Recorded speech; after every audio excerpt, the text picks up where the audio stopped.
سورۃ الاعراف یہ مکی صورت ہے۔ الف لام میم صاد کتاب انزل الیک فلا یکن فی صدرک حرج۔ اللہ تعالیٰ نے سورہ مبارکہ کی ابتدا حروف مقطعات سے کی ہے، اور عمومی طور پر اللہ اس کی مراد جانتا ہے، یہ ترجمہ کیا جاتا ہے، اور جو راسخین فی العلم ہیں وہ اس کی تشریح بھی کرتے ہیں۔ حضرت عبداللہ بن عباس رضی اللہ تعالیٰ عنہ فرمایا کرتے تھے کہ میں راسخین فی العلم میں سے ہوں، مجھ سے پوچھو اس کے بارے میں۔ قرآن حکیم کے مفسر ہیں، اس کی تفسیر، تشریح و توضیح کرنے والے حضرت عبداللہ ابن عباس ہیں، اور صحابہ کرام رضوان اللہ علیہم اجمعین یہ چھوٹے تھے، اس کے باوجود ان سے قرآن کے بارے میں رائے لیتے تھے۔ حضرت امام الہند امام شاہ ولی اللہ محدث دہلوی فرماتے ہیں کہ الف لام میم صاد، اس میں جو الف ہے اس سے مراد اللہ کی ذات ہے، اور صاد جو ہے اس سے حضرت جبریل امین مراد ہیں، اور میم سے جناب محمد الرسول اللہ صلی اللہ علیہ وسلم کی ذات گرامی ہے کہ اللہ کی طرف سے جو ہدایت نامہ پیغام حضرت جبریل امین جناب محمد الرسول اللہ صلی اللہ علیہ وسلم کی ذات بابرکات تک لے کر آئے، قرآن اس کی تفصیل اس مبارک صورت میں پیش کرتا ہے۔ اور اس سے پچھلی صورت میں مجوس مخاطب تھے، اور اس سورہ مبارکہ میں اعراف مخاطب ہیں۔ مولانا عبید اللہ سندھی رحمۃ اللہ علیہ فرماتے ہیں کہ ایک جماعت وہ ہے جس نے قرآن کو براہ راست سمجھا، سیکھا، اس پر عمل کیا، اس پر ایمان لائی، یہ سابقین اولین کی جماعت ہے۔ اور ایک جماعت وہ ہے کہ جس نے اس پاک کتاب کو سمجھنے کے لیے اسے اہل العلم کی، اہل الہدا کی ضرورت پیش آئی، اہل التقا تقوی والوں کی ضرورت پیش آئی، اور ان کے ذریعے سے انہوں نے دین کو سمجھا۔ یہ اصحاب الیمین ہیں، دائیں طرف والے۔ ایک اس پروگرام کی مخالفت میں کھڑے ہونے والی قوت ہے، جنہوں نے انکار کیا، وہ کفار کی جماعت ہے۔ اس کے علاوہ باقی جتنی بھی اقوام ہیں جن تک یہ اللہ کی پاک کتاب پہنچے گی بعد میں، وہ اصحاب الاعراف شمار ہوں گے، اعراف والے ہیں۔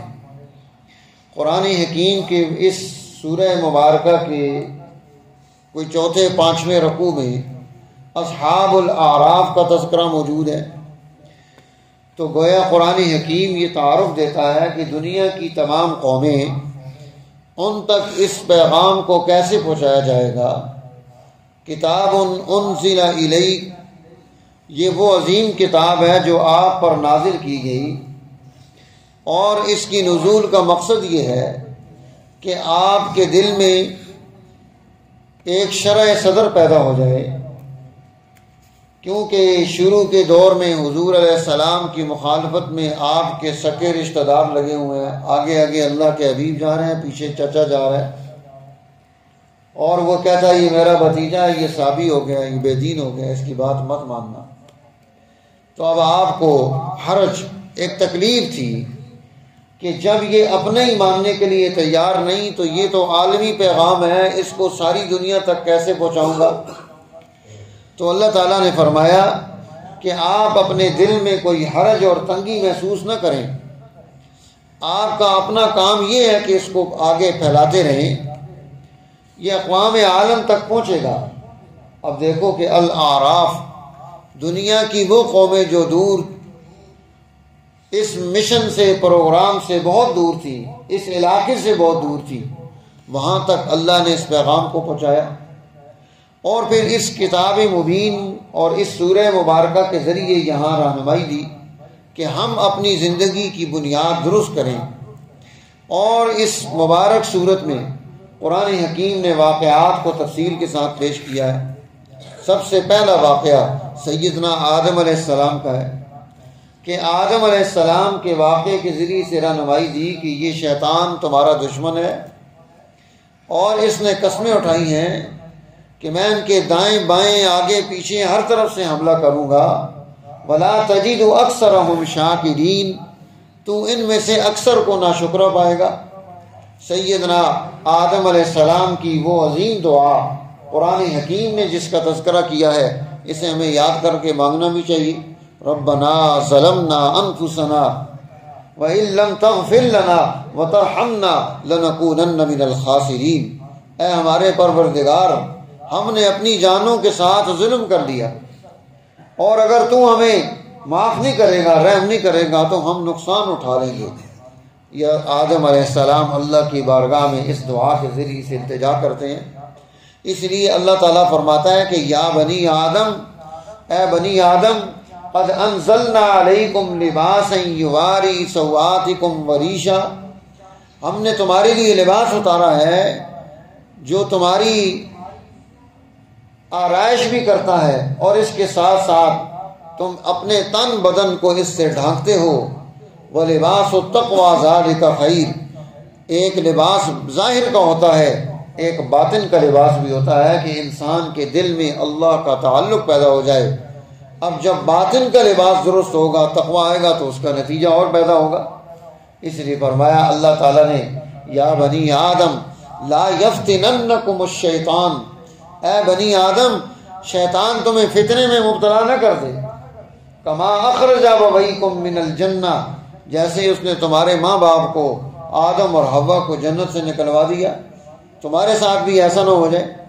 اس لیے پھر قرآن حکیم کہتا ہے کہ یہ لوگ جب غلط کام کرتے، انہیں منع کیا جاتا تو کہتے وجدنا علیہا آباءنا، ہم نے اپنے باپ دادوں کو دیکھا ہے کہ وہ یہ کر رہے تھے۔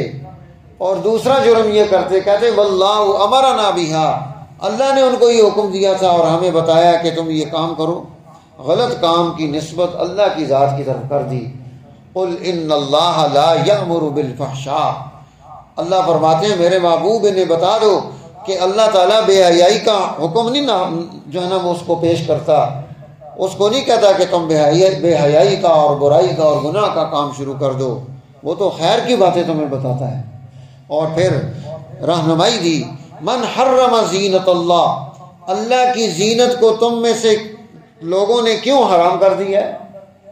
دنیا میں اللہ نے جتنی یہ نعمتیں پیدا کی ہیں، یہ بالعموم تمام انسانوں کے لیے اور بالخصوص مسلمان جماعت کے لیے اس دنیا میں بھی ہیں اور آخرت میں بھی ان کو اس میں سے حصہ ملے گا۔ اس لیے فرمایا کہ تمہارے رب نے یہ چیزیں حرام نہیں کی کہ انسان اچھا کھانا نہ کھائے، اچھا لباس نہ پہنے، اچھے مکان میں نہ رہے، صاف ستھرا نہ رہے۔ یہ کوئی ایسا دین اسلام نے کوئی قانون نافذ نہیں کیا ہے۔ یہ رہبانیت، کائنات کو چھوڑ دینا، کونوں خدروں میں جا کر رہنا، یہ اس دین کا خاصہ نہیں ہے۔ من حرم زینت اللہ التی اخرج لعبادہ والطیبات من الرزق، یہ پاکیزہ کھانے اللہ نے نہیں حرام کیے کہ تم اپنے اوپر ان کو حرام کر لو۔ اس لیے فرمایا کہ اس نے جو چیزیں حرام کی ہیں وہ کیا ہیں، ان کو سمجھنے کی ضرورت ہے کہ اس نے جو چیزیں حرام کی ہم اس کا تعارف حاصل کریں۔ پھر فرمایا جو تکبر کا راستہ اختیار کرتا ہے وہ غلط راستے پر ہے، اللہ اور اس کے رسول کے مقابلے میں آنے والا اس کی مثال ایسے ہی ہے، اللہ اسے دنیا اور آخرت میں پاک نہیں کرے گا۔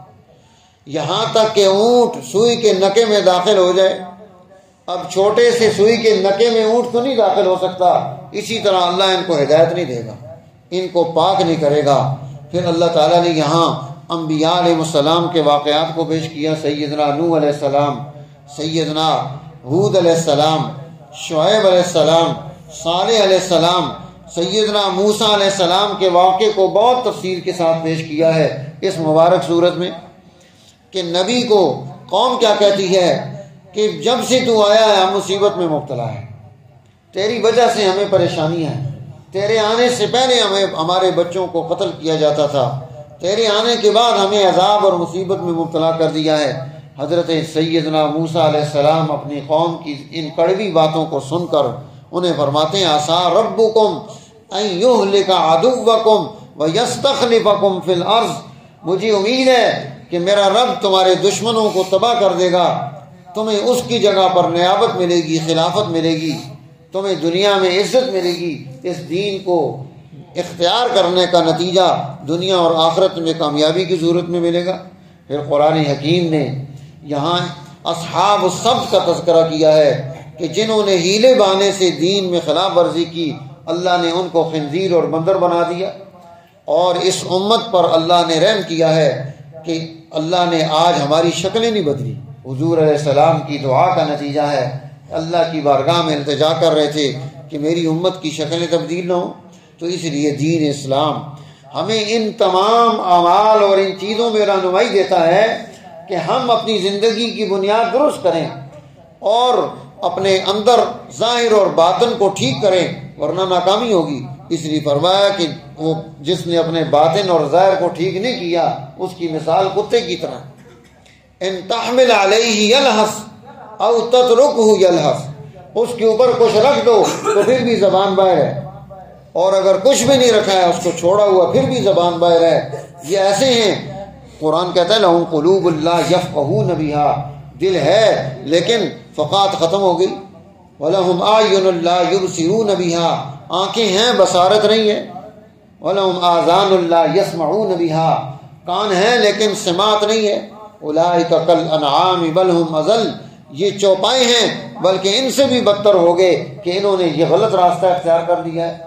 اس لیے قرآن حکیم اس سورہ مبارکہ کی ابتدا میں اب مسلمان جماعت کو حکم دیتا ہے، اصحاب الاعراف کو بھی، کہ سجدہ صرف ایک ذات کو ہے۔ اس لیے فرمایا تکبر چھوڑ کے تمہیں سجدہ کرنا ہے۔ قرآن حکیم کے جو 14 سجدے ہیں ان میں سے پہلا سجدہ اس سورہ اعراف میں 9ویں سپارے کے آخری آیت میں آ رہا ہے، یہاں پر آپ نے سجدہ بھی کیا۔ تو اس لیے قرآن حکیم میں جہاں جہاں سجدے آتے ہیں وہ سجدے ہمارے نزدیک واجب ہیں۔ اس لیے جو قرآن پڑھ رہا ہو اگر وہ مکروہ ٹائم نہیں ہے تو اس کو سجدہ کرنا چاہیے۔ نماز میں وہ آیت پڑھے تو اسی وقت سجدہ کر کے پھر اس سے اگلی آیت الحمد کے بغیر پڑھ کے وہ اس کو مکمل کر کے نماز کو پورا کرے گا۔ تو سجدہ تلاوت اسے کہا جاتا ہے، اور تلاوت کا سجدہ کرنا اللہ اکبر کہہ کر اس نے ہاتھ اٹھا کر کانوں تک نہیں لے کر جانے، ہاتھ باندھنے بھی نہیں ہیں، اللہ اکبر کہہ کر سیدھا سجدے میں جانا ہے، اور سبحان ربی الاعلیٰ 3 دفعہ پڑھنا ہے، اور پھر اللہ اکبر کہہ کر اٹھ جانا ہے، سلام نہیں پھیرنا۔ اس کا سجدہ تلاوت ہو گیا۔ اللہ جل جلالہ ہمیں قرآن سے نسبت نصیب فرمائے تاکہ ہم دنیا میں بھی سرخر ہوں، آخرت میں۔ اللہم لک الحمد حتی ترضی ولک الشکر ولک المنت ولک الاحسان وعلیک التکلان لا حول ولا قوة الا بک یا حنان یا منان۔ اللہم اشرح صدورنا للاسلام ونور قلوبنا بالقرآن۔ اللہم اعنا علی ذکرک وشکرک وحسن عبادتک۔ اللہم اشف مرضانا واغفر موتانا وادفع عنا البلاء والربا والزنا والزلازل والمحن وسوء الفتن ما ظهر منها وما بطن، وبارك لنا في قلوبنا وأبصارنا وأزواجنا وذرياتنا وتب علينا إنك أنت التواب الرحيم، واجعلنا شاكرين لنعمتك مثنين بها قابليها وأتمها إلينا۔ وصلى الله تعالى على النبي الكريم وعلى آله وأصحابه أجمعين برحمتك يا أرحم الراحمين۔